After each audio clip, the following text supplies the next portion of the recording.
নমস্কাৰ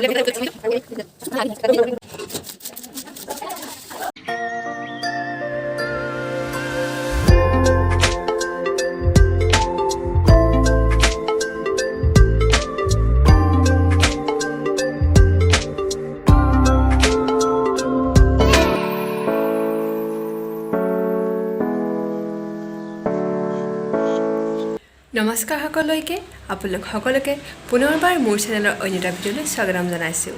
আশা কৰোঁ আপোনালোক সকলো ভালে আছে। আজি হৈছে দেওবাৰ দিনটোতনো আমি হোষ্টেলত আজি কি কৰোঁ তাকে আজি ভিডিঅ'টোত দেখাম। তেন্তে বলকচোন আজি ভিডিঅ'টো আৰম্ভ কৰোঁ। এয়া হৈছে আজি মোৰ ৰুমৰ অৱস্থা।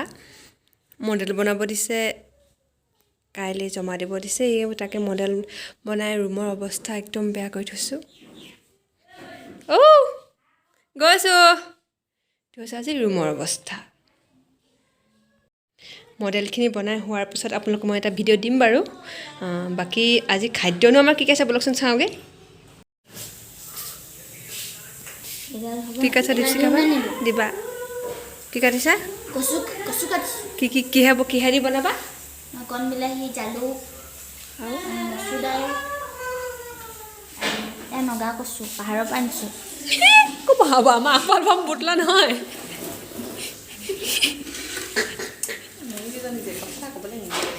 মই ভিডিঅ'তে অলপ এক্সট্ৰাকৈ বেলেগতকৈ বেলেগ হ'বলৈ বিচাৰিছিলোঁ।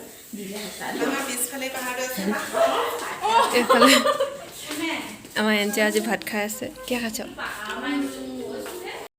আলু, বিলাহী, তিয়ঁহ খা আৰু দাইল।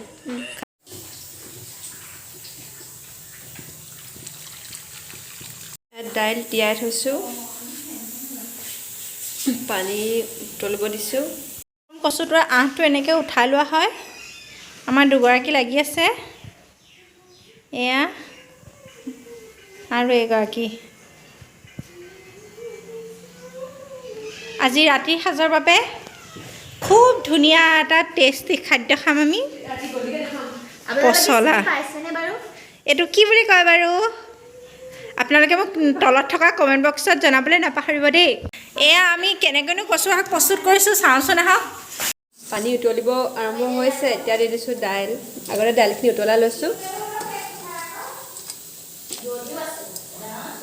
আমি দাইল উতলাই আছোঁ। আপোনালোকক আমি প্ৰচেছটো দেখাম। বহুত ধুনীয়া। আপুনি ইউটিউবাৰ, আপুনি কেলৈ এইটো আলু গুচাই আছে? শাকত কচু শাকত দিবলৈ আলু গুচাই আছোঁ। আৰু এগৰাকী এঞ্জেলিকা কিয় ধুইছে? আপুনি কি খালে লগত?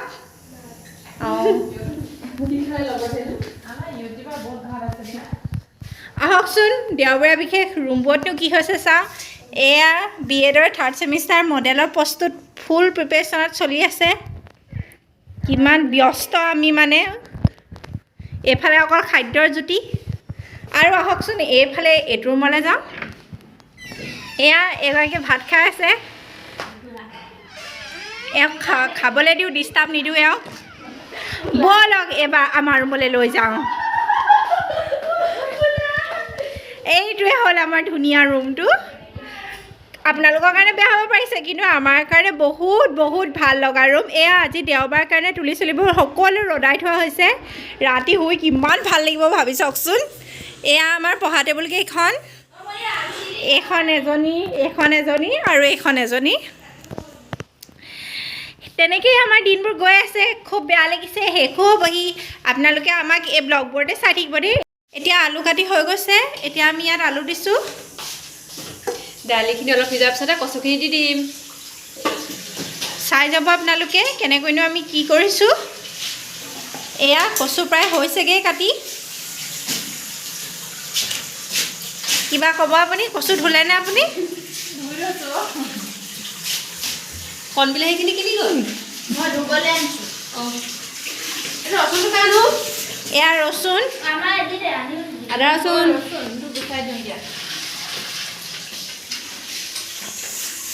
এয়া ৰচুন গুচাই থকা হৈছে। আপোনালোকে ৰচুন গুচাব জানেনে বাৰু? এয়া কণ বিলাহী চাওঁ ভনী। কণ বিলাহী দেখা দিয়া। এয়া কণ বিলাহী আমি ভাত খাই পাহাৰ ৰহিলা নাথাকচোন এয়া একদম ফ্ৰেছ লাল বিলাহী কণ বিলাহী কি ধুনীয়া দেখিছে এয়া এনেকৈ প্ৰথমতে এইটো নিদিয়া নি নিদিওঁ সেই থুপিটো এনেকৈ গুচাই ল'ব তাৰপিছতে আপোনালোকে গুটি বেয়া পাব পাৰে কাৰোবাৰ গেছৰ প্ৰব্লেম থাকিলে এই গুটিটো অঁতৰাই ল'ব আমাৰ গেছৰ প্ৰব্লেম নাই যিহেতু আমি গুটিটো দি দিম সেইকাৰণে আপোনালোকে ভাল পায় বা বেয়া পায় দি দিব হাতখন চাই আছোঁ কাটি হৈ গৈছে এতিয়া আমি কচুখিনি দি দিম ইয়াতে উতলি থাকিব সম্পূৰ্ণ বইল হয় সম্পূৰ্ণ বইল প্ৰক্ৰিয়াত এইটো বনোৱা হৈছে একো মা মছলা তেলৰ প্ৰয়োজন নাই এয়া ঢাকি দিয়া হৈছে ভাপতে উতলি থাকিব এয়া ৰচুন আদা গুচাই থকা হৈছে খুন্দি পেলাই আমি তাত দি দিম আমাৰ এই আঞ্জাখনত এতিয়া নিমখ আৰু হালধি অলপ দিয়া হ'ব আপোনালোকে পৰিমাণটো চাই যাব সম্পূৰ্ণ এচামুচ তাৰপিছত নিজৰ শাকৰ প্ৰয়োজন অনুসাৰে দিব নিজৰ শাকৰ প্ৰয়োজন অনুসাৰে আপোনালোকে যিমানটো খায় নিমখ হালধি দি ল'ব আলু চাই এয়া হালধি দিয়া হ'ল আকৌ এয়া হালধি পানীটো যিহেতু শুকাই গৈছে সেইকাৰণে পানী গৰম পানী অলপ দি দিছোঁ ভাত বনাই থকাৰ মাজতে মই মডেলৰ কামো অলপ কৰি ল'লোঁ মডেলকেইটা সম্পূৰ্ণ হ'বলৈ অলপ বাকী আছে সম্পূৰ্ণকৈ হ'লে মই আপোনালোকক পুনৰ এটা বেলেগ ভিডিঅ'ত এই মডেলকেইটা দেখাই দিম ৰেডি হৈ গ'ল ইয়াত আজি মই এতিয়া লগাম ত্ৰিভুজ পাতখিনি যিহেতু সিজিছে তাৰ কাৰণে মই ইয়াত দি দিছোঁ খুন্দি লোৱা আদা ৰচুন আৰু পিঁয়াজ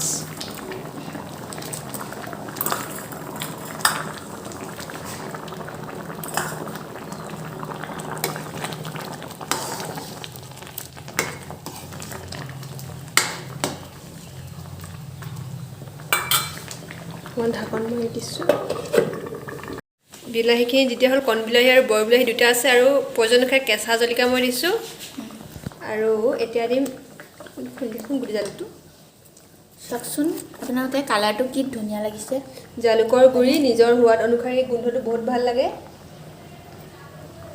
মই অলপ দিছোঁ আপোনালোকে ইয়াতকৈ বেছিও দিব পাৰে কমো দিব পাৰে নিজৰ সোৱাদ অনুসাৰে দিব আৰু আজি আমাৰ কচু শাক ৰেডি হৈ গ'ল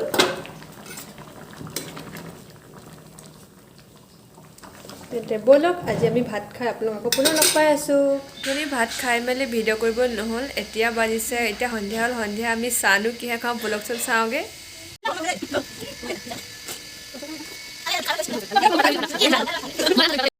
আজি আমাৰ চাহৰ পৰ্বটো দেখিছেনে এয়া গৰৈ চাগৰৰ পৰা অনা মিঠাই এয়া বৰষাই মায়ে অনা লাড়ু নাৰিকল লাড়ু আৰু এয়া হৈছে মালপোৱা এতিয়া বাজিছে 8:30 বাজিছে মোৰ মডেল বনাই এতিয়া হৈছেহে বাকী ব'লকচোন মডেলকেইটা অকণমানকৈ চাই লওঁ মই পাছৰ নতুন এটা ভিডিঅ'ত আপোনালোকক মডেলকেইটা ভালদৰে দেখুৱাম তেন্তে ব'লকচোন মডেলকেইটা চাই লওঁ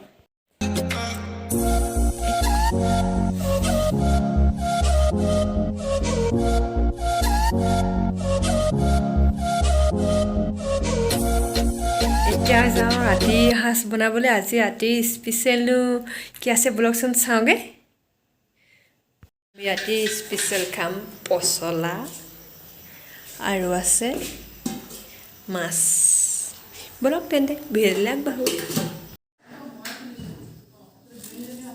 পচলা খাম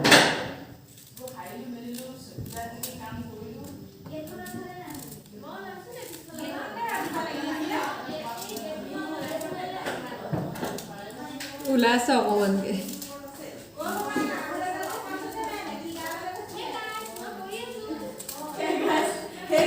তোৰ ইমান দৰকাৰ নুশুনে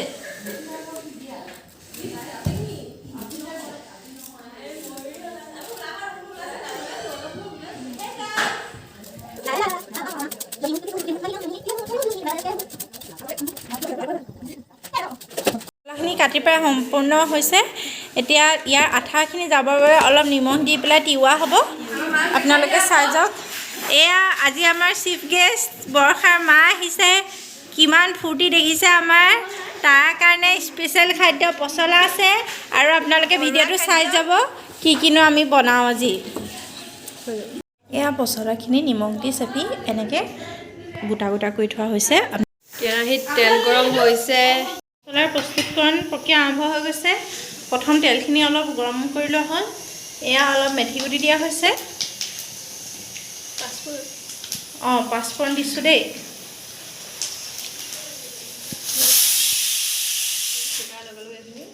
এয়া পিঁয়াজ অলপ ভজা হ'ব সোৱাদৰ কাৰণে আদা ৰচুন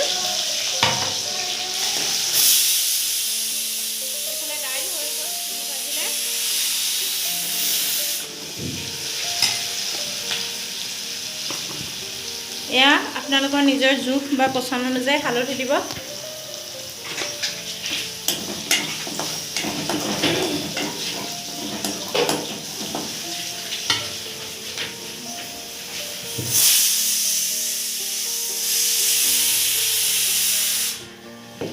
এয়া নিমখৰ পৰিমাণ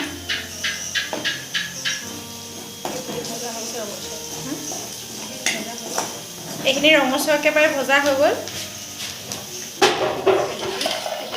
এতিয়া আমি পচলা আৰু বুট দি দিম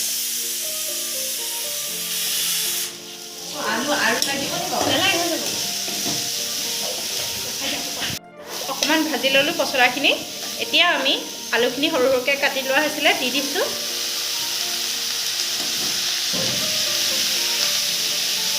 মানুহে কয় চ'ত মাহত বোলে পচলা খাব লাগে স্বাস্থ্যৰ কাৰণে ভাল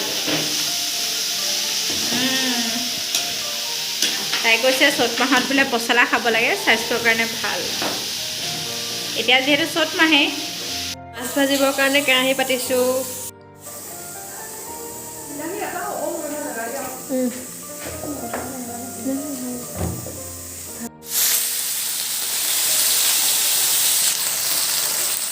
নিশাৰ সাজাৰ বাবে এয়া একদম তাজা তাজা মছলি এতিয়া ফ্ৰাই কৰি থকা হৈছে চালাড প্ৰস্তুত হৈ আছে ওলকবি এনেকৈ চুচি খাবচোন বহুত ভাল লাগে চাটনি বনাই খালে এইফালে আমাৰ পচলা ভাজি ৰেডি হৈ গ'ল আলু সিজি গ'ল পচলা ভাজি ৰেডি হৈ গ'ল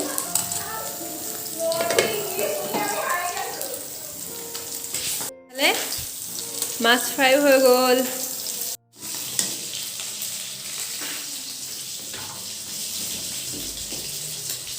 ভাত ৰেডি হৈ গ'ল এয়া মাছ এয়া চালাড দালি ভাত সকলোৱে একেলগে গ্ৰহণ কৰিছোঁ খাদ্যৰ যদি কি কি আছে চাওক মাছ পচলা চালাড দাইল বি জলকীয়া তেল আজিৰ ভিডিঅ' ইমানেই পুনৰবাৰ নতুন এটা ভিডিঅ' আৰু নতুন এটা বিষয়বস্তুলৈ আপোনালোকৰ মাজলৈ আমি আহি আছোঁ সকলোৱে এবাৰ কৈ দিয়ক লাইক কমেণ্ট